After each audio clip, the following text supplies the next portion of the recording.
All right, let's talk about something incredible. We're diving into the science of hemoglobin, and specifically how a simple thing like heat can be the secret sauce to unlocking peak human performance. So think about it. We all know you're supposed to warm up before you exercise, right? It gets the blood pumping, loosens you up. But what if I told you the real reason a warm-up works is happening at a level so tiny you could never, ever see it?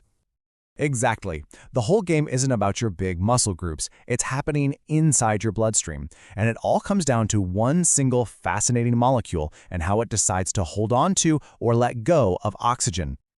Okay, so to really get this, we've got to meet the star of the show, the hemoglobin molecule. And more importantly, we need to understand its very, very particular grip on oxygen. Think of hemoglobin as the body's ultimate delivery driver. It's this protein that's jam-packed into your red blood cells, and its main gig is to grab oxygen from your lungs and drop it off to all the other cells in your body. Simple, right? But the real genius here is how it knows exactly when to hang on tight and when to let go. And a secret? It's just temperature. That's it. See, in cooler conditions, hemoglobin grips onto oxygen for dear life, a really tight grip.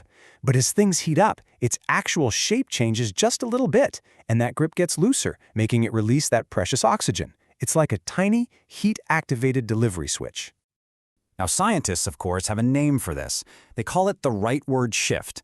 It sounds complicated, but it's really not. It just describes how a graph of hemoglobin's grip strength literally shifts to the right as the temperature goes up. It's just a fancy way of saying the grip gets looser when it's hot. So how do they measure this grip strength? Well, they use something called a P50 value. At a normal body temp, that P50 number is lower, which means the grip is tight. But look what happens in an active muscle that's heating up. The P50 value goes way up. This is just proof that the grip is getting weaker because it's way easier for oxygen to pop off. All you got to remember is higher P50, looser grip. All right, so we've got this temperature-controlled grip. Now let's see how the body uses this to create this beautiful, elegant system. We're going to compare two totally different places in your body, your lungs and your muscles.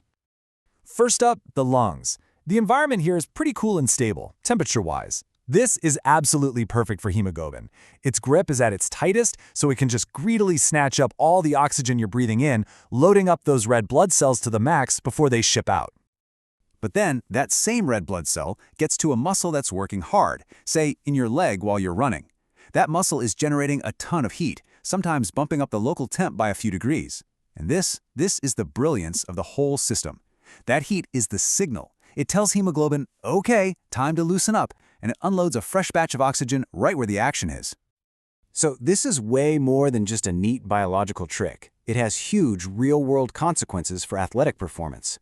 Let's take a look at how this all plays out when we're really pushing our bodies to the absolute edge. And this brings us right back to where we started, the warm-up. It's a perfect chain reaction.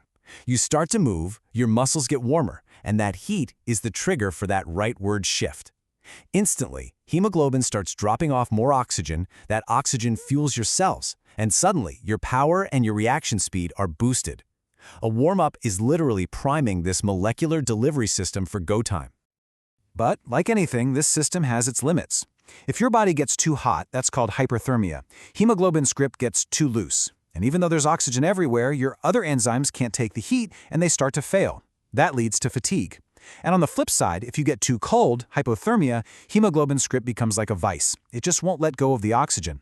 And that's exactly why your muscles feel so sluggish and clumsy when you're cold. They're literally being starved of fuel. And you can see how this plays out differently in different sports, right?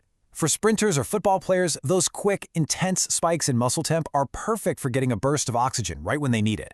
For marathon runners, it's the sustained high temp that helps keep a steady flow of oxygen coming.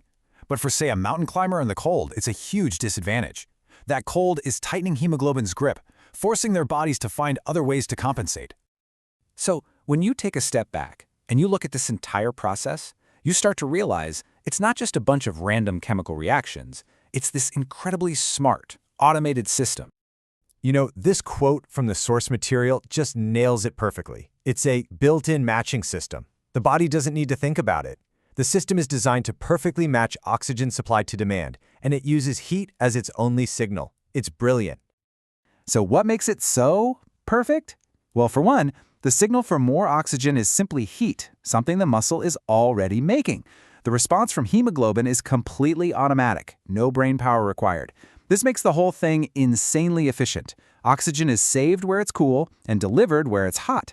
And the best part? It's in perfect sync with our enzymes, which also speed up with heat. So the engine and the fuel delivery both ramp up together. So the next time you're warming up, just take a second to think about this amazing little dance happening inside you.